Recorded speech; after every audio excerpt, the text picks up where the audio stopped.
Alex, it looks like we have just a minute to go here. Okay. I have let folks know that you'll offer some remarks at the start of the session, and then we'll open the floor to comments from the public. Okay. I would ask that folks use the raise hand feature so we can keep it somewhat orderly and make sure we don't miss anyone.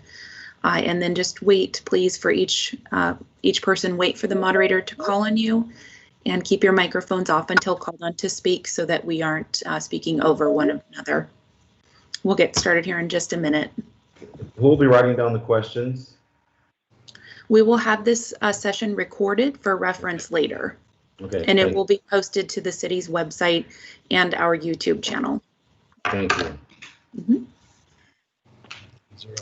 So Mayor Johnson, it looks like it is 4 o'clock on the dot. I'll leave it to you as to when you want to get started. Well, thank you. So thank you so much, Holly. Hello, everyone. My name is Alex Johnson II. I'm the mayor of Albany, Oregon. And we are here today to get your input on what I believe is something very important to the city of Albany. And that's housing affordability initiative that I'm working on with city staff, and with your input, we'd like to find out what you think, what you believe is the best path forward for Albany housing. And that's for all segments of Albany. And so today, if you have questions, or not questions, if you'd like to give input, the other city councilors are here, but this is not a deliberation. It's more of a listening session for us to hear your voice. So you're letting the city council know and your mayor know what you see for the city of Albany going forward. And so I'm going to turn it over to our city manager. He had a few questions or a few things for us before we start the actual discussion or conversation. So Peter Trotzen, please take the floor. Thank you, Mayor, and good afternoon, everybody. Thank you for being with us this afternoon. As the mayor pointed out, this is not a council meeting. So to comply with public meetings law, you won't hear any response or discussion from individual council members. That might make it tough for people who are used to two-way discussions. Inevitably, you may have some questions, and if you do have questions, I would ask you then to forward them to me. And between the staff and myself, we'll do our best to get those questions answered. Another thing I wanted to point out, that this is not the last opportunity to voice your opinion or the only opportunity. There'll be plenty of opportunities in the future. We anticipate more conversation on the topic as we try to address the problem. And lastly, we do have a Spanish interpreter available. So if anybody wanted to ask a question and was uncomfortable speaking in English and would prefer to ask their question in Spanish, we can do that. And I would just ask that you let us know that. And Vitzi, I don't know if you're prepared to make a statement like that in Spanish.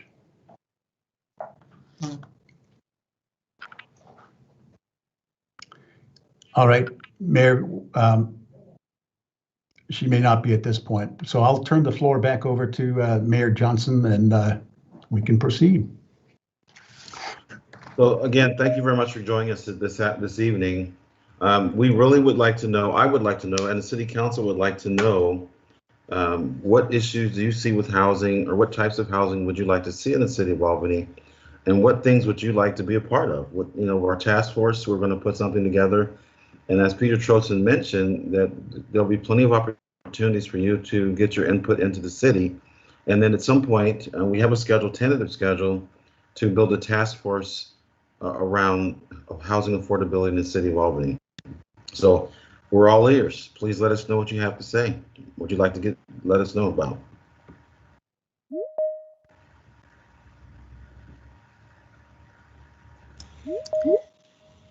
Mayor Johnson, at this time, I'm watching for anyone who's raised their hand. I'm not seeing anyone just yet. I didn't think they were a shy group. I could go. So hi, who are you? Are a Bill? Yeah, I'm Bill McHugh. I've been a real estate broker in Albany for about 32 years and born and raised here in Albany. And thank you for the opportunity to visit today. Affordability is one of the things that always comes up on housing And everybody always wants to blame somebody else for why housing's expensive. You know, the developers want to blame the city, and the city wants to blame the developers, or there's people that blame the greedy landowners and whatever. But it all boils down to it gets expensive. And it's going to get worse, in my opinion, before it gets better. We've let the engineering and the design on streets get up to $1,000 a lineal foot to put in a street into a subdivision today. I remember not that long ago it was $100 a foot, and now it's 1,000 and going up. Part of that has to do with the cost of rock and the cost of asphalt and whatnot, and part of it is what the city engineers are requiring on how things to be built today. And for us to have anything that comes anywhere near affordable housing, we got to start with the infrastructure, and before we even get to the houses, you know, get the streets and everything in. So I'd like, as you know, and I'm looking forward to some change on things and how we're going to try to be creative to make things happen. But if we can look at things in a holistic approach, part of what I'm referring to there is, like, I know the Parks Department has a proposal out, and my understanding is they want to raise SDC charges $8,000 just for parks. That's just undoable, and I think everybody knows that at some point the city's going to need to say maximum system development charges can be as X, and then how the city breaks them up between various agencies, that's a whole nother subject.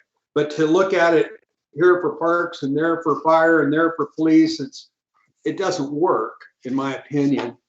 And then I'm really interested to hear how the city's going to implement the state law that I think takes effect January or July 1st or something, where we can have up to 4 units on an individual property, and how that's going to work is going to be interesting.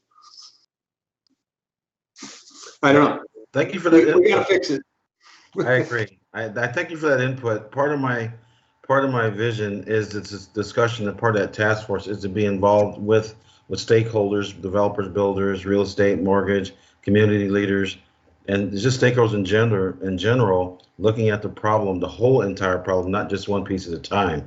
So it's going to take some time, and you're right. We have a lot of work to do going forward, but I think with the renewed interest in housing affordability in the city of Albany, and not just Albany, but other cities around, because I've talked to mayors all over the area, this is something we're all going to look at, and we have to be very focused and not get distracted by things that really don't matter to the city of Albany. We got to get it done.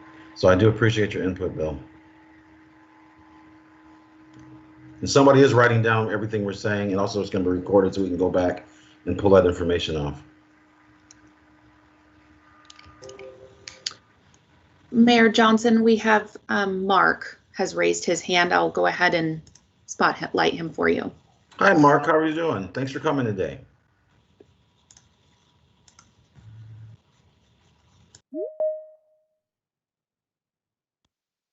What would you like to share, Mark? Is he muted?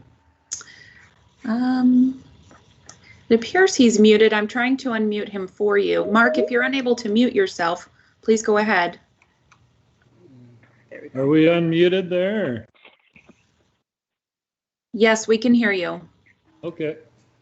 This is Mark and Tina Signer. We're watching and excited to see the city's, interested in helping out with the housing situation. And we're, been here for, like Bill McHugh there a long, long time, been doing this. And I think for me, just getting through the permitting and all the engineering and the things that the city requires is, kind of a daunting task. And just to streamline that process would help, builders want to build and want to develop. If, you weren't going to be in there for, a year getting your project off the ground, those kind of things. I feel like Lebanon has done maybe a little better job being pro building, pro development, they kind of encourage it a little bit more, and they don't have so many hurdles that you have to jump through or over to get your project going. And so, those kind of things help us. The fees, I understand that, any new construction, they'd like to get the fees out of that up front, and, but those SDC fees are, a real killer. And so some of that could be, mitigated. I would think that would make, Albany more encouraging to build. I sometimes feel like we do as a developer or builder, you're taking all the risk, and, hopefully it works out. And, with the housing market is tight, and so maybe you can build something and sell it for a fairly good price because there's not enough supply out there. But if something went south, you're left holding the bag. So I guess in general, I'd just say if we could streamline the process of getting our building permits some way, a little bit less hurdles and things to cross to get that project off the ground, would make our lives a lot easier. So I wanted to say, just pop in from I agree with Mark, but my perspective too, kind of from a landlord. We have rental properties, and presently the housing market is so limited.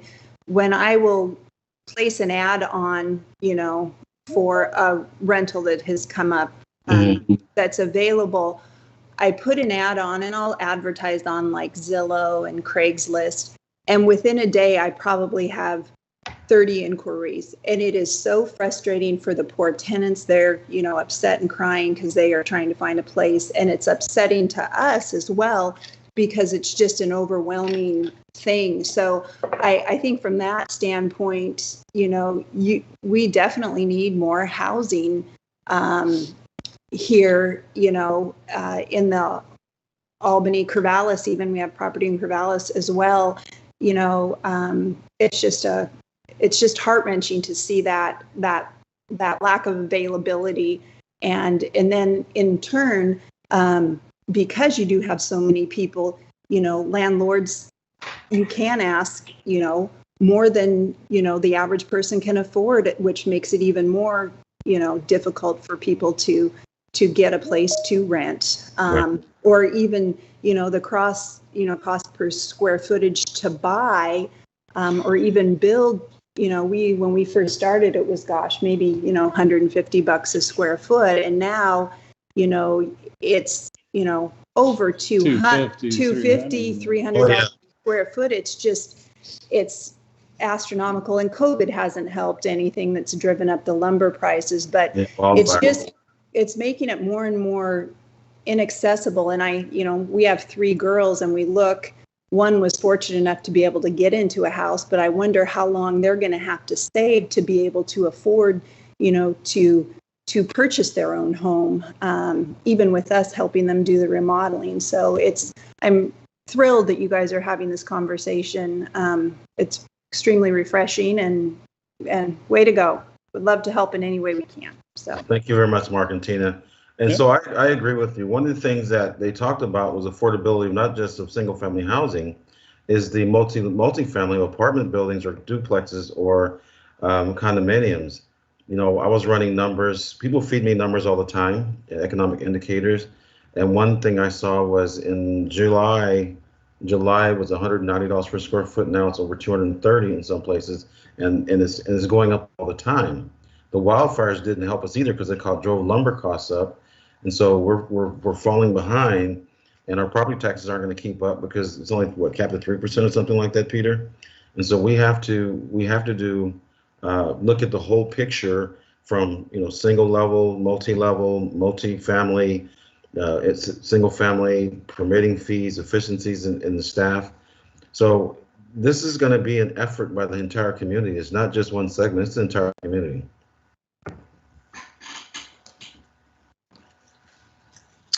Mayor Johnson, I'll call on Molly Miller next. She's at the top of the list with her hand raised. Hi, Molly, you can go ahead and unmute. Hi, Molly. Hi, yes, hi. My name is Molly Miller. I live in Albany. I live sort of down near where the Samaritan Hospital is. And I live in a very diverse neighborhood. And the reason I say diverse is because we have all kinds of economic spectrums here, I guess. I don't know what the way it is. You know, we have people who rent, people who own. We have people just looking from the outside of the house who are more well off than others in terms of being able to keep up their house. But it's a very healthy neighborhood. And I want to say, just from my research, and I've done some AARP, the Retired People's Association, has something called a livability index. And it really talks about what makes a livable neighborhood, a livable town. And they've got criteria for that. And the main thing about it, in terms of all ages, walking paths, different things like that, one of the things that they talk about is that, I'm sorry, I lost my train of thought. One of the things they talk about is that, I'm sorry, I lost my train of thought again. But basically, that it's very healthy.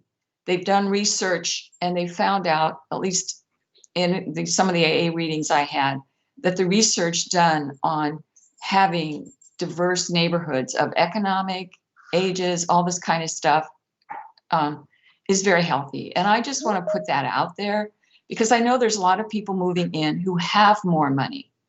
And I was outbid on a house, you know, many houses actually. And I'd really like to be able to see it so a diverse group of economic people can afford Albany.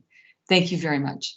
Yeah, I'm really glad you mentioned that, Molly. Thank you. I'm actually an insurance broker, and AARP is one of the companies I write for. And we had to take a course and attend that livability index training. So thank you for sharing that. That's a great. I'm glad you looked into that. Thank you. In Albany, my neighborhood, we're at 50% score on livability for my address. And so it's something that it says housing 46, neighborhood 39. So it kind of breaks out my neighborhood. And I put it in when I did the course, but thanks for reminding me of that. I greatly appreciate it. And I hope that that's something that we can keep as one of the guides in looking for neighborhoods. Thank you. The data point. Thank you so much for sharing that.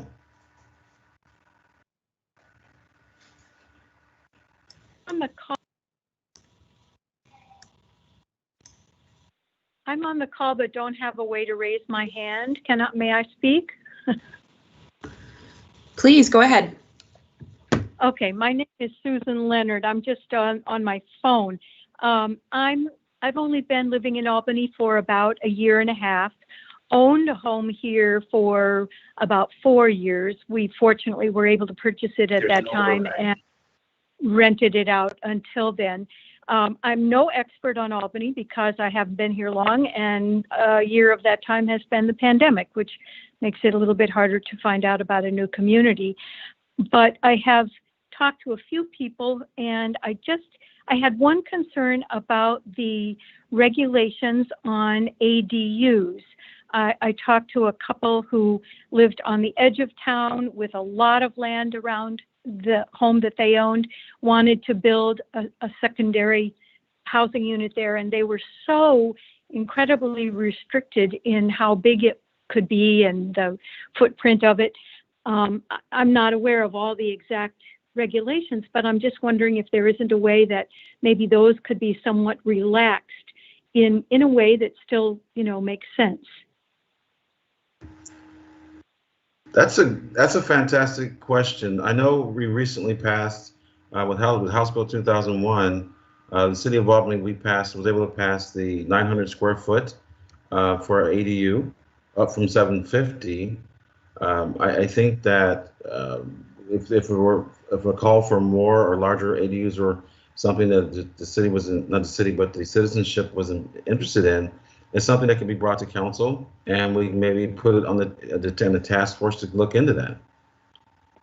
I'll make sure I'm staying legal, right, Peter? I want to make sure I'm staying within the parameters of the conversation. Well, we should try to refrain from answering the questions because it gets into policy discussions. Okay. So if we could just take people's input, that would be better. And I tried to say at the beginning that would be kind of awkward a little bit because we like to converse, but we'll have other chances for that. So thank you, Peter.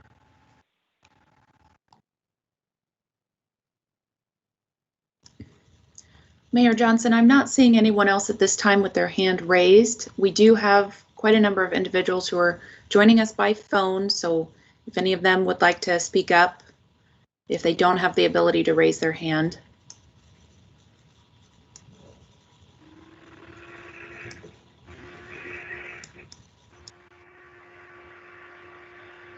Hello. Hello. Hello, can you hear me? Yes, ma'am. Okay, this is Therese Waterhouse. I also do serve on the Albany Planning Commission, and housing affordability and land use has long been an interest of mine, and I would like to just throw out for consideration some other aspects of housing affordability. So one is having been born and raised in the Pacific Northwest, Seattle, Portland were places where I was raised, and I saw with increased building of housing, I did not see it necessarily correlate with affordability. And I would love to have the city and the county look at possible reasons why that might be. Some possible reasons might be how the real estate industry is quote unquote done in our country. It is, of course, an investment opportunity. I myself own some property in Deschutes County, which, if we look at Bend, for example, lots of building happening there. Affordability did not happen with the increased building. So I think we need to nuance the whole equation about increased building with affordability and also against housing types. And then a second factor, I think, is marketing of areas. For example, Bend was heavily marketed, and many people have profited from building or owning real estate in Bend. And I wouldn't want to see a similar type of thing happen here. So I would welcome a discussion. How do we keep from becoming actually more expensive due to, our habit, I guess, of using housing as an investment, which of course it can be, but should all housing be considered an investment? In other words, should all housing come under supply and demand? So these are philosophical questions. I realize. I just want to put them on the table for consideration. And thank you for having this discussion. Well, thank you, Teresa. I greatly appreciate it. Peter, I think you were next up. I raised my hand on behalf of Chris Reese, who apparently in the chat said he has a question.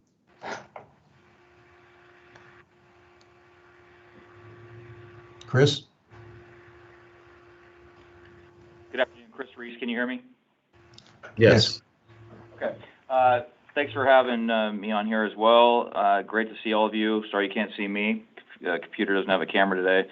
My comments are as such.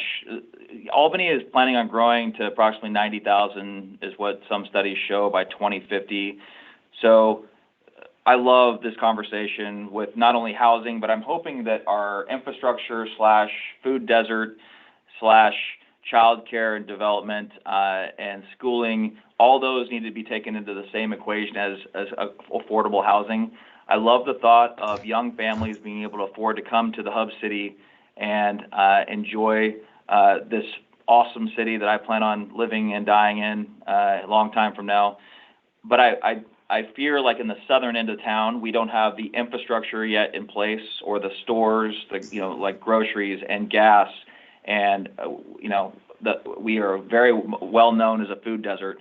So I want to make sure we're talking about all those same things at the same time, and we build those things together, thinking about doubling in size in the next 29 years, which sounds like a long time from now. But I'm excited to be part of a solution set that depicts the full range of amenities connecting us from 34 to Highway 20 and all the way out to I-5, and making sure that we're meeting the demands. Because as the woman that just was speaking reference to Bend, they've faced a lack of childcare in their massive growth, and it happened very rapidly.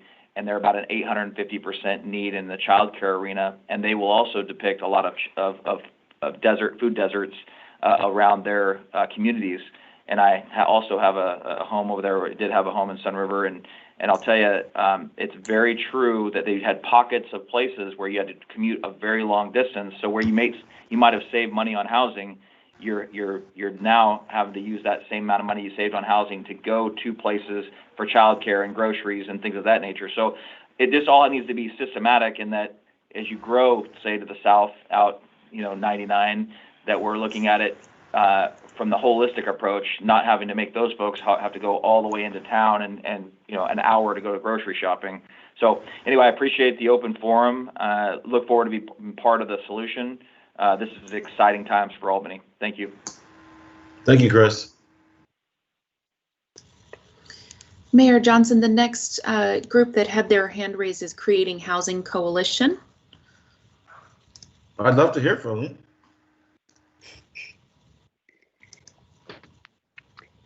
Hi, Mayor. This is Stacy Bartholomew. Hi, Stacy. Creating Housing Coalition.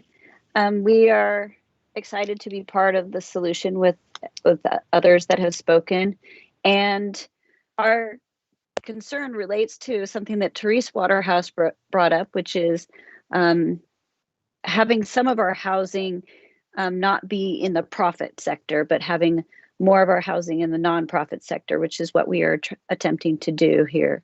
And we're looking forward to having that opportunity when we find some land and other the sponsors to help us to do that. I think that there needs to be that mix in the city, so that some more housing is kept affordable as we grow.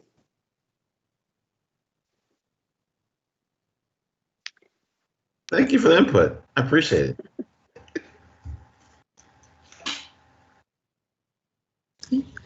The next individual with their hand raised is Linda R. Linda, if you want to go ahead and unmute yourself. Hi, Linda R. Welcome to the conversation.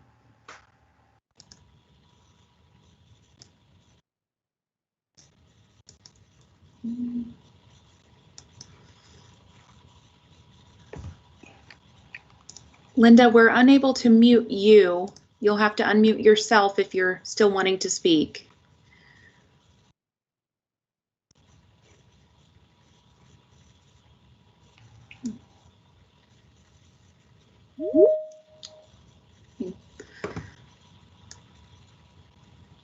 If there's anybody else who's interested in speaking, please feel free to go ahead and raise your hand or add a comment in the comment section.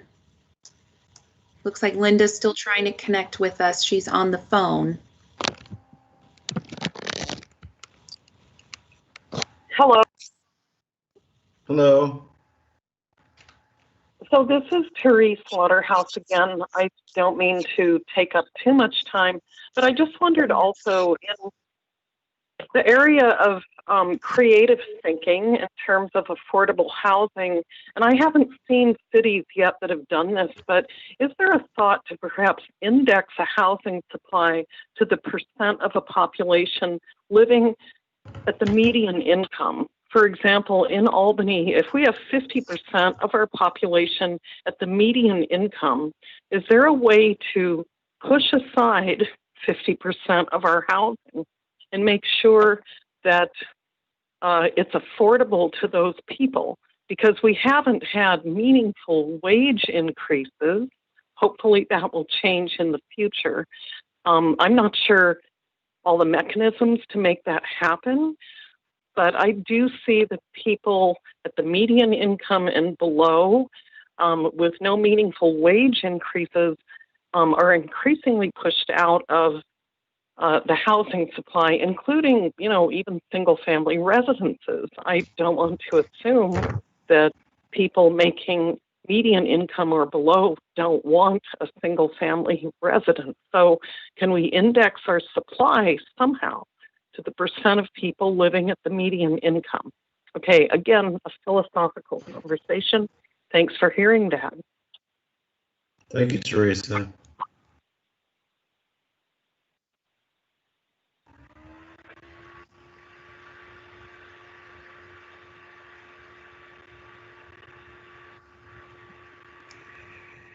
Any other caller would like to join the conversation?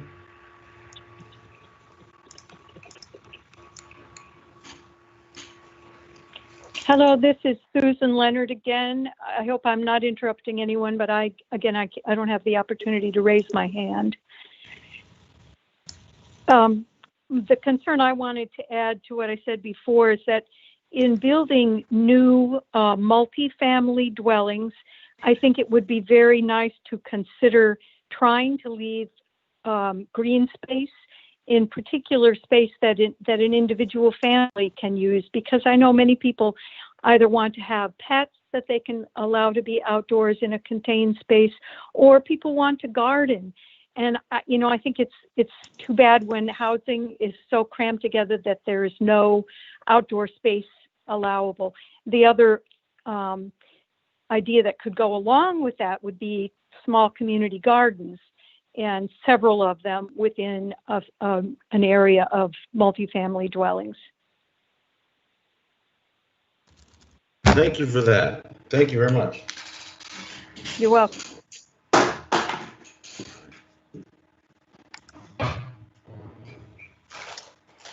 Mayor Johnson, I'm not seeing anyone else in the list at this time. Okay. So Mr. McHugh has a question or a comment. Carol Davies also has a comment.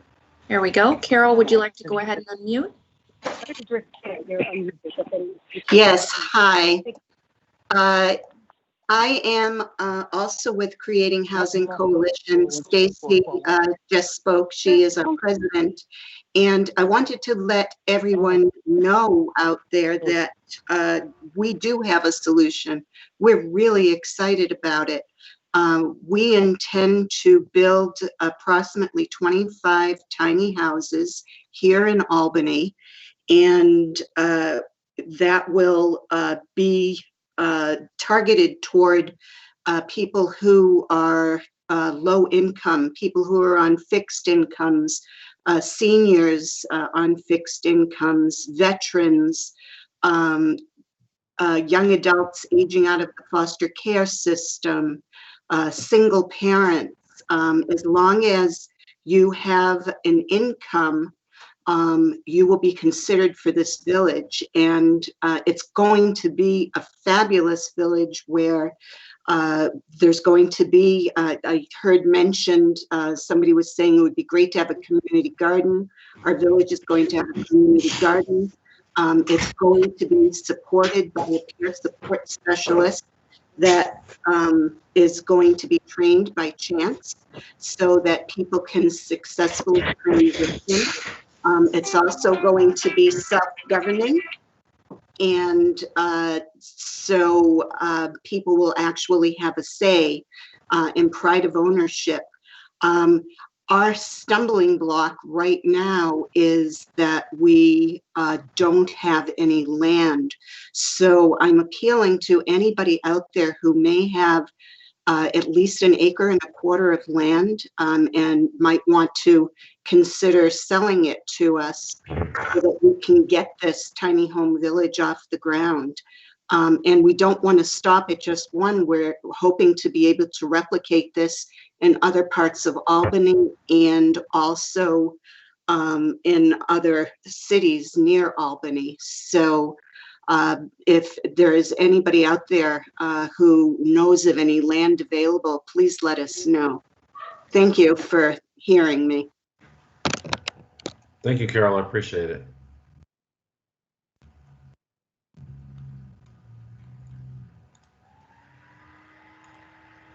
Everybody here? The next individual with their hand raised is Dana Morris. Dana, if you'd like to go ahead and unmute yourself.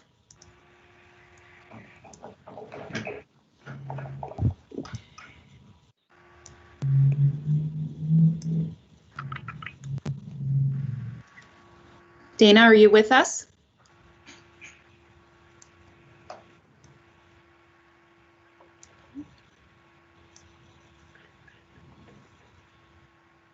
Well, this is Linda. Can you hear me now? Yes, Linda, we can. Please go ahead. Yay. Thank you for the *6 handy help. That was what you needed to have. So anyway, I'm Linda Malikian, and I live in downtown Albany, and I've lived in a number of different cities in my life, more urban, more rural, and in my last place, I lived in Encinitas, which is down by San Diego, and it's a community approximately the same size as Albany. And I was on the commission. I was a commissioner for the city of Encinitas for seniors, and my project was all about, getting better and more affordable senior housing. And as you can imagine, in Southern California, affordable housing is something that is, laughable. And so it was a significant issue for our community because our seniors were getting, they could sell their home, but they couldn't buy anything in the same community where they had lived and raised their families. And so we did a lot of work on batting around different ideas, and when I left, we hadn't gotten very far with it because, well, city government, but a lot of things, the tiny home conversation that was just had is one of the things that we talked about, is having that small community where a group of like or dislike people can be, and sometimes there's a community building that they have in common, but the rest is their little homes. And it's nice because they have, the buildings itself are affordable, but they have people nearby that they can be in community with, which is really very important. And having that diversity of older and younger, people just starting out, as well as people who are, on the, as I like to say, on the senior out, as I am.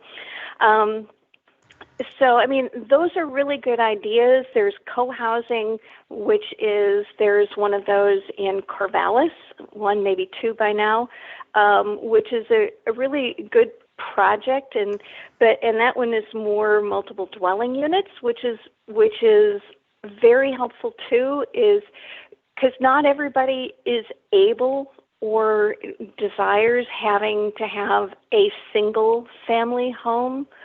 At some point, it becomes too much to take care of for seniors. And, I look around and I can always tell in my neighborhood the houses that have a senior that doesn't have somewhere else to go but should, because the house gets run down. And so having a place where they can go, someone can go in their later years that is more workable, allows that home to be opened up for somebody who needs a larger home. So we start having that turnover and good, as Molly said, a good mixture of different types of families, different types of socioeconomic, and then you can have that variety, which makes a community very rich instead of monochromatic.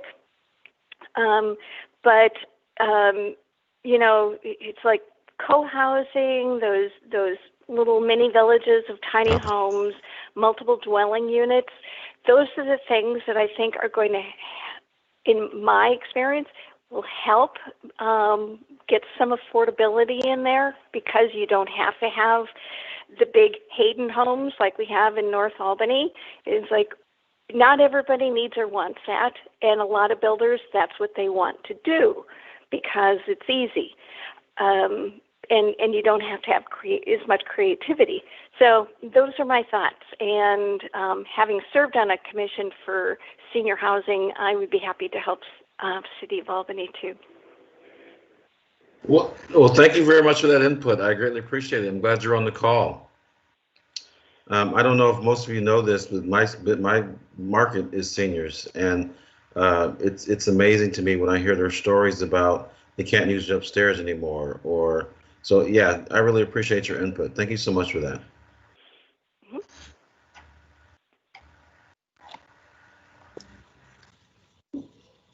Mayor Johnson, we don't have anyone else with their hand raised at this time. Would invite anyone who's on the phone and unable to raise their hand to go ahead and speak up. I think Bill McHugh has some other comments. Yeah, thank you. And once again, thanks everybody for their input and the opportunity to do this. I think it's helpful and probably somewhat overdue. One of the first things I think we need to visit about is the planning staff and the building departments at the city and the improvements they've made in the last 3 or 4 years. They've gotten way better at saying yes or how to do something instead of saying why we can't do something. And that's something that we have asked for quite a while. And it's getting better. And maybe it's just because Peter got here, or maybe it's in spite of Peter got here. But anyway, it's about the time he got here, things started getting better. And the staff, and it begins, no matter what all the people say on the different types, to have affordable housing, we have to have workable rules and people helping us implement the rules so they're workable. And the more people we have trying to solve the problem, the better we'll do with it. And if people that are starting to do the tiny home communities or the whatever the solution might be, when they visit with somebody at the counter and people hear no, that's that kind of stops. But if somebody says, oh, well, maybe we can do it this way, or we can word it this way, or we can't do exactly that because of this reason, but work up to find solutions. And the staff is getting way better at that, and they're to be complimented for doing that. There's some huge improvements. But I think that's one of the things, if we're going to solve this problem, is to have the people that work with the builders, work with the developers, work with the people that have ideas to figure out a way to say yes instead of no. Is going to be huge, and we are making progress. Thank you very much, Bill, for that. Mayor Johnson, there is one individual, the last 4 digits of their phone number is 8862. Looks like they've attempted to speak up a couple of times. Oh, I'm sorry, we didn't see you. You can go ahead and speak up if you'd like to. Who are we talking to?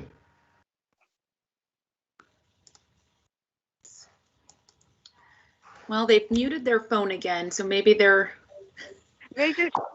Oh, here we go. Here we go. Hello. Hi. Hello. Hi, this is Gary Christophic and Michelle. We live downtown. I just wanted to say I love the tiny houses idea. I wish them luck. And one other comment would be putting some priority on repurposing old buildings, if that's possible. But what I wanted to comment on is it looks like a lot of people are talking about considering other areas with housing and looking at it as an entire system, like parks, being able to get groceries, that sort of thing. So I just wanted to throw in transportation too. That the housing should be planned along with, public transit. Thank you for that, Gary. It's Gary, right? Yes, sir. Thank you very much for that. I appreciate that. Because it is a system, so it's really nice that people are talking about the different systems to make a city effectively run and be efficient as far as transportation. So I do appreciate your input. All of your input is wonderful.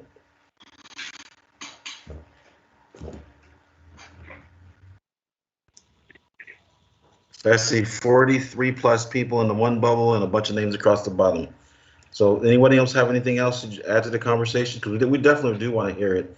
And your city councils are listening. So please share what you feel you'd like us to know, because we're only going to be smarter going forward if we have the information that you want us to hear. We can do a better job of deliberating, we can do a better job of planning, working with the staff, and we can actually make more efficient and effective change if we know what you want. I just have one final comment. This is Therese Waterhouse, and I do think we have to be very mindful, and I think this goes for our whole country. We have to look at the fact that land is a finite resource. We have a somewhat arcane law on the Oregon books that we have to have a 20-year supply of buildable land, and yet there is no land store that we can go to. We can't go to a store and say, let's add more land. We do have a finite supply of land, and I think we need to be mindful, considering population effects and environmental effects. I really want us to be mindful of environmental effects going forward. There's a lot to be gained by different housing options, but there's also a lot to be lost if we're not mindful of how we are using land. So I think we need to be more watchful of how we use wetlands, especially as we're seeing a drying climate. So I really think in all of these discussions, we have to be mindful of our land supply. I, for one, would not like to see us expand the urban growth boundary, but instead have denser housing within the current urban growth boundary, including building up.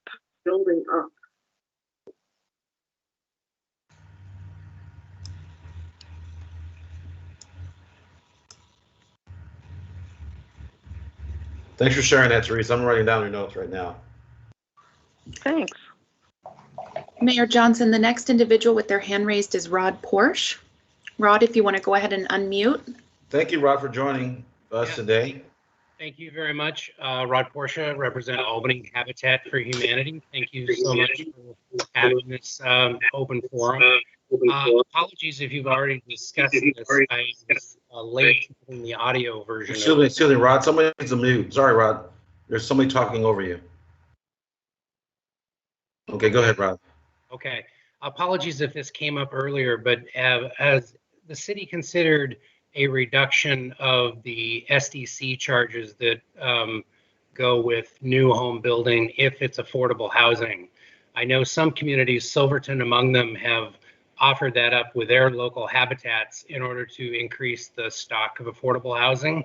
And it's something that I would sure like to see happen in Albany. I know it would mean a difference for our organization in terms of the number of homes we could build. So just wanted to throw that out there if that had been considered.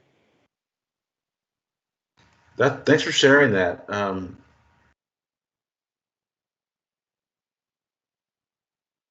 I can't comment any further. I'm just taking information today. Well, thank you for sharing that, Rod. You guys do great work, by the way. Mayor Johnson, the next individual is Janet Steele. Janet, if you want to go ahead and unmute. Hello, Janet. Hello, Janet. Hey, hello, Mayor Johnson. Nice to call you that. Number one, I really appreciate listening in to your listening opportunity and appreciate you and the counselors taking the time to do so. There's a lot of good information. Yeah, I'm not sure. I know this has been part of the conversation around the cost of homes, SDCs, the cost of land, et cetera. It all goes into the cost of homes. And for information purposes, at a Zoom meeting I was on last Thursday morning, there were only 40 houses on the market. And Bill, you might be able to speak to that, Bill McHugh, but there were only 40 houses on the market in the city of Albany that were not under contract, which is, I've never heard of it that low. Usually in a good time, there's 200 to 300 on the market, which makes affordable housing more realistic when it's not as competitive as it is today. But unless there is a supply of land, unless people are willing to considering making homes more affordable, either by less charges from the city as SDC charges or others, or expanding the urban growth boundary so there is more land available, you're not going to see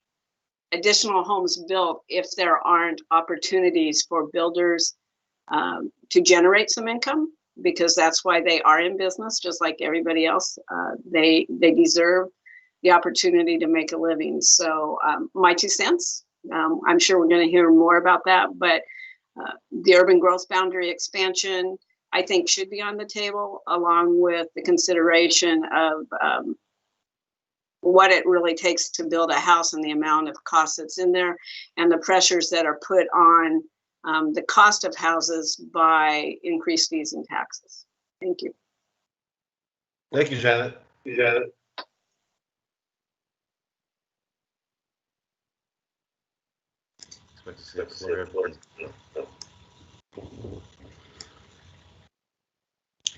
Mayor Johnson, I'm not seeing anyone else with their hand raised or unmuting themselves to speak.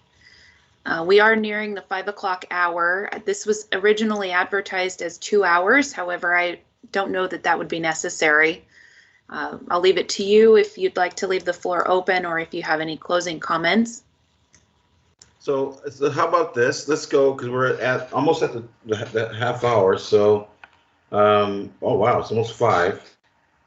So let's go straight to 5. And if we have no other additional comments, I'll make a closing statement, and then we can schedule the next one. I'll work with you and Peter to schedule the next one, either a month from now, or depending on what that schedule looks like to you, Peter, and what's going on with the city.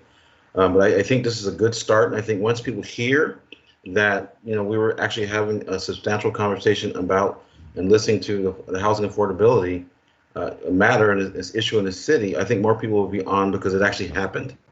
Right, a lot of times people put stuff out there, but nobody shows up, or the person that puts it on doesn't participate. I think this is going to generate more interest once the word gets out that yes, the city's actually listening. So I'll just wait a few more minutes, and at the hour we can go ahead and shut down, and I'll make a closing statement. We can go from there.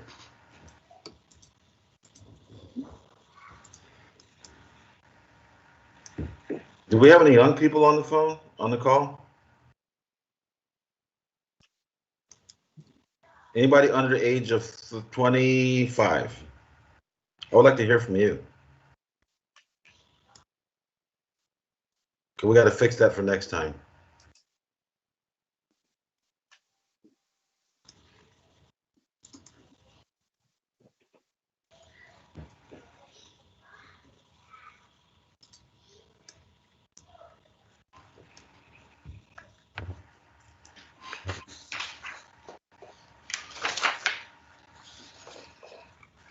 So I'll go ahead and kind of summarize what I heard during this conversation. We talked about the different types of housing: multifamily, single family, tiny homes. We talked about more apartments. We talked about more efficiency at the city hall with permitting and fees, reduced fees. We talked about looking at the ADU concerns from people in the community.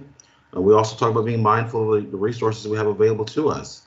We talked about be careful with the urban growth boundary and wetlands. We talked about somebody brought to attention about getting involved with figuring out ways for more senior housing, single level homes, and someone mentioned 2-level homes, more multi-level. So we're all over the place, but which is a good thing. The conversation is just starting. And so the next step forward for us would be, let's look at it from not just a community to community, but as a whole city. The food desert thing is a concern for me because I live in South Albany. And so we have to look at the system, and I do appreciate Bill and Chris and other folks that brought up the entire system including transportation. I think that was Rod. No, it wasn't Rod. It was transportation. It was Gary Kostasi. Brought up the whole transportation, public transportation. As we move forward, things are going to get more expensive with land, with materials, infrastructure. But we have to have a city that operates safely. We have to have a city that has the footprint and the environmental, reduced environmental impact going forward. And we can't do that if we don't do it together. You know, builders, developers, stakeholders, young people. And the reason I bring up young people, and I'll say this one time, during my run for city council in 2018, I didn't know what I was doing. And I looked at cities, councils from all over the world, and one of them was one in Japan. And they brought in the oldest grandchild of the youngest person and the oldest grandchild, the youngest grandchild of the young, whatever. They brought in grandchildren. And they asked what they wanted to see. They wanted to see what tell me about your city 25 years from now. And they had a council of these young people, and they told them what they wanted for their city. And one of the things I've learned since being on city council and also being the mayor is that we're not engaging our young folks. You know, I bought my first house when I was 19 years old in San Diego, California. And, you know, a 19-year-old couple could not do that right now, not in this city. And so we need to figure out, as part of our giving back to our young folks and our young couples, is to figure out how they can afford to stay here. Because if not, I'm going to be a 75-year-old man walking around the city by myself. We can't have that. We need to plan for the future of our young people, because when they're in their 30s and we're in our 70s, they're going to be ones making decisions for us as a community. And so we need to look at affordable housing. People talk about living wage jobs. And this is just the first start of the things that I'd like to see the city council work on your behalf going forward. You know, the city council is energetic. I've never seen them so energetic and getting involved. And so we need your input. I really did mean that when I said that during my campaign. We want you to hear your voice. We want to be held accountable to you for being transparent and working for the future of the city. And that's all I have right now. So I really appreciate everyone coming. I appreciate the input that I've received from everyone. And then the city councils that are on the call, I'm sure they appreciate it as well, but because of the constraints of the rules, they can't engage. But we are listening, and we'd love to hear your voice again. And so Peter Trotzen and Holly wrote, the staff will let us know when the next meeting is, and they'll tell us either through social media or by word of mouth. But thanks for everyone for coming. I greatly appreciate it, and go have dinner and enjoy your family. Peter, do you have anything? No, thank you, Mayor, and thank you to everybody for participating. Thank you so much. Thank you, Mayor, and I second your opinion about involvement of young people. Thank you for that. Good night, everybody. I'm hungry. You gotta go.